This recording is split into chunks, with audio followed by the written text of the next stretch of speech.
Mirë se vini në një tjetër analizë të thelluar. Sot kemi përpara, le të themi, një mister të vogël, por shumë interesant, fshihet në diçka që e shohim për ditë, një faqe interneti që shet rroba. Burimi ynë është përshkrimi i produktit për një set elegant me bluze dhe fund. Kemi një çmim, 65 euro, ca foto dhe një mur me tekst. Pyetja ime është, si arrin ky tekst të bind të klikosh shto në shport, pa e provuar, pa e prekur kurr. Pra, sot do behemi pak si detektiv marketingu. Do gjejmë çdo fjalë, çdo frazë, çdo premtim të fshehur që synon të na josh. Më pëlqen shumë kjo qasja si detektiv, sepse pikërisht kjo është, çdo përshkrim produkti i mirë është si një sken krimi e planifikuar me kujdes. Dhe viktima është hezitimi yt si blerës. Gjuha nuk është thjesht përshkruese, është një mjet psikologjik. Do me thënë, në modë ku blerja është kaq emocionale, fjalët duhet bëjnë një punë tjetërzakonshme.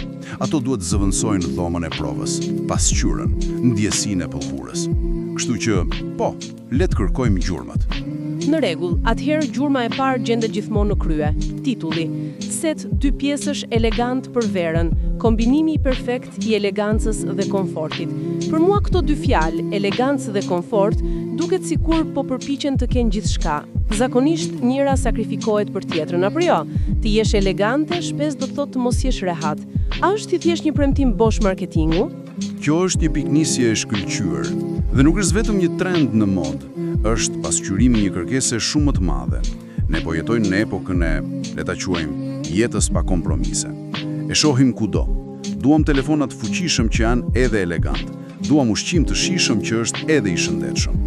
Ky produkt po i përgjigjet pikërisht kësaj dëshire. Pra, premtimi elegancë dhe komfort nuk i drejtohet vetëm garderobës, por stilit jetesës. Kështu që jo, nuk është premtim bosh, është një përgjigje strategjike ndaj tregut. Pra po thuaj që ata po shesin më shumë se një veshje, po shesin idenë se nuk ke pse të zgjedhësh mes të dukurit mirë dhe të ndjerit mirë, dhe pastaj, me njëherë pas kësaj, e përforcojnë, e quajnë një shtesë e domosdoshme për çdo garderobë verore. Fjala e domosdoshme është shumë e fortë. Pikërisht aty fshihet dredhia. Gjuha e marketingut luan me hierarkinë e nevojave.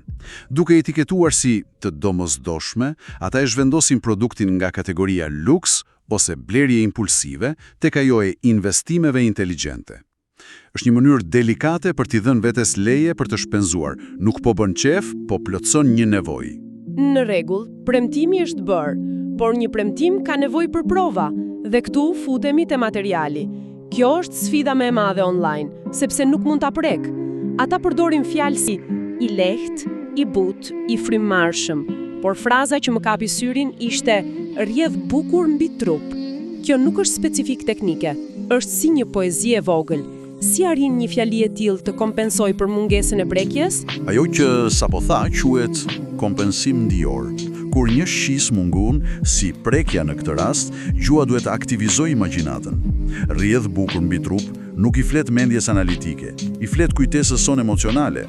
Të gjithë e kemi provuar ndjesinë e një pëlure që lëviz lirshëm. Kjo frazë riaktivizon atë kujtim. Dhe shiko, ata shtojnë se materiali nxit ndjesinë e luksit. Vëreje, nuk thonë është luks, por nxit ndjesinë. Kjo është më e besueshme. Më bën të mendoj se po të shisni një bluzë pambuku prej 10 eurosh, do thoshin thjesht 100% pambuk. Por për 65 euro, duhet të shesin përvojën. Dhe për të justifikuar çmimin, shtojnë diçka tjetër, premtimin e jetëgjatësisë. Përmendin se është i qëndrueshëm dhe rezistent ndaj deformimeve. A nuk është kjo një mënyrë për të thënë mos u shqetëso, këto paraz do shkojnë dëm pas larjes së parë? Absolutisht. Kjo është lëvizja nga joshja emocionale te siguria racionale. Pasi kanë ndezur dëshirën me fjalë si luks dhe rrjedhshmëri, duhet të shuajnë frikën. Dhe frika më e madhe online është të blesh diçka që duket bukur në foto, por që në realitet është cilësi e dobët. Frazat si siguron një përdorim të gjatë janë si garanci të heshtura. Ato i thon blerësit se ky nuk është fast fashion, por një pjesë cilësore.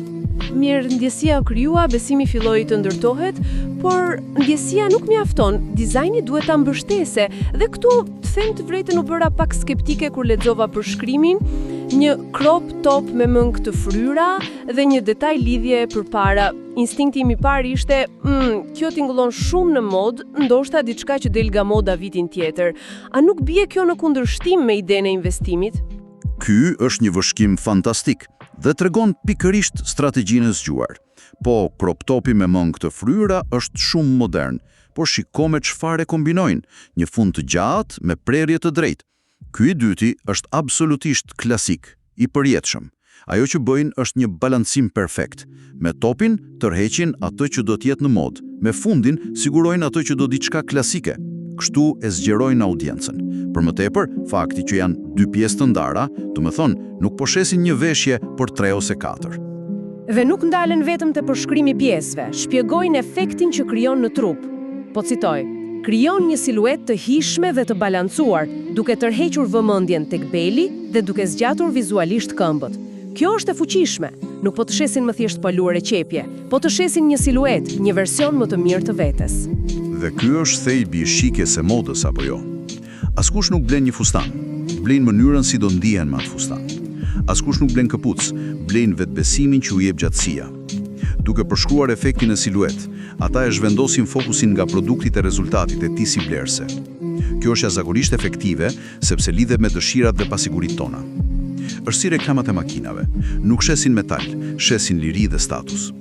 Këtu shesin elegancë dhe një formë trupore të dëshiruar. Mirë, pra, na kanë shitur ëndrrën, ndjesin, formën. Tani duhet na bindin se kjo ëndër është praktike, një blerje e zgjuar. Kjo na çon te pjesa e stilit, ku fillojnë të na japin ide.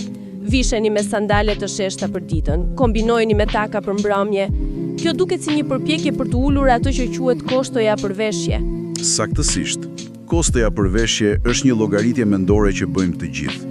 Një fustan 100 euro që e vesh një herë kushton 100 euro për veshje. Ky set 65 euro që mund ta veshësh në 5 mënyra kushton vetëm 13 euro për veshje. Por ata bëjnë diçka edhe më të zgjuar. Nuk japin thjesht këshilla abstrakte, por pikturojnë skena, festa në kopsht, darka pranë detit, branch me miqt, dasmë verore. Po kjo pjesë më bëri vërtet përshtypje. Është si një ftesë për një jetë më interesante. Duke i lexuar këto, fillon të imagjinosh veten në ato situata, me këtë set, po e susin produktin në jetën tënde të imagjinuar. Dhe ky është hapi kyç nga konsiderata në dëshirë. Deri në këtë pikë, produkti është një objekt në ekran.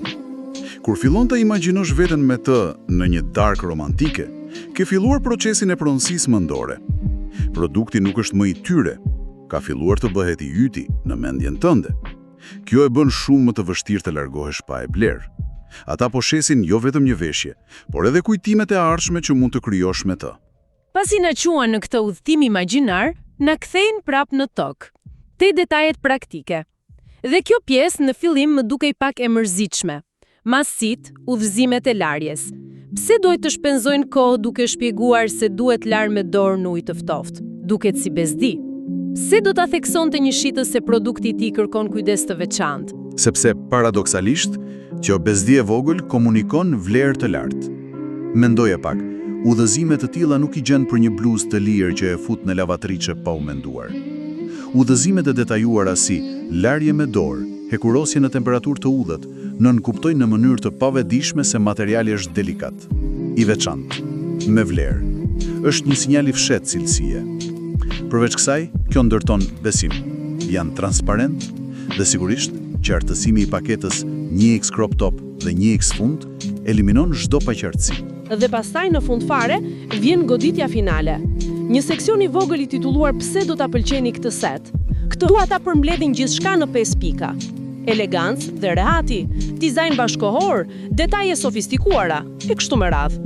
Për mua kjo duket si argumenti përmbyllës si një avokati para juris, shansi i fundit për të bindur atë që ende lëkundet. Unë e quaj këtë seksionin e lehtësisë kognitive. Pas gjithë këtij informacionit emocional, praktik, aspiracional, mendja mund të jetë më ngarkuar. Kjo përmbledhje e bën vendimin të thjeshtë. Të kujton të gjitha arsyet pozitive pse duhet ta blesh, në një format të lehtë. Çdo pikë në atë listë është një kujtesë e një premtimi. Është një mënyrë e shkëlqyer për të rikonfirmuar vlerën dhe për të shtyrë butësisht drejt finalizimit. Është si të thuash, e dim që është shumë për të menduar, ndaj ja ku I ke arsyet kryesore. Tani, thjesht kliko.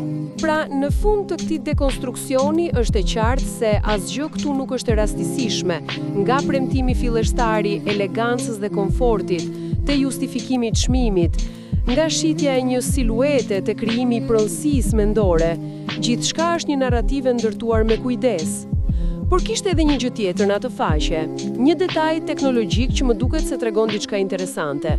Flas për funksionin Virtual Try-on, prova virtuale.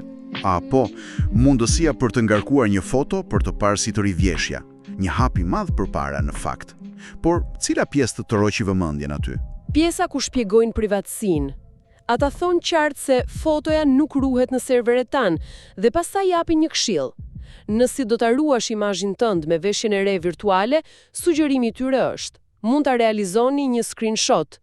Kjo më bëri të qesh. Kemi këtë teknologji kaq të sofistikuar, por zgjidhja për të ruajtur rezultatin është veprimi më bazik që mund të bësh në telefon. Dhe kjo na lë me një mendim për të reflektuar. Ky detaj I vogël, ky udhëzim për të bërë një screenshot, na tregon një të vërtet të thellë për marrëdhënien tonë me teknologjinë. Ndërkohë që vrapojmë drejt një bote gjithnjë e më virtuale, instinktet tona mbeten thellësisht fizike, pothuajse analoge. Dëshira për të pasur një imazh, për ta kapur dhe për ta ruajtur vetë, është kaq themelore sa që anashkalon çdo zgjidhje të integruar. Dhe kjo shtron pyetjen, ndërsa e-commerce përpiqet të imitojë përvojën fizike, a do të ketë gjithmonë një hendek me simulimin digjital dhe dëshirën sonë të paprekshme për të zotruar diçka, qoftë edhe një imazh të vetes sonë. Kjo është diçka për të cilën ja vlen të mendohemi.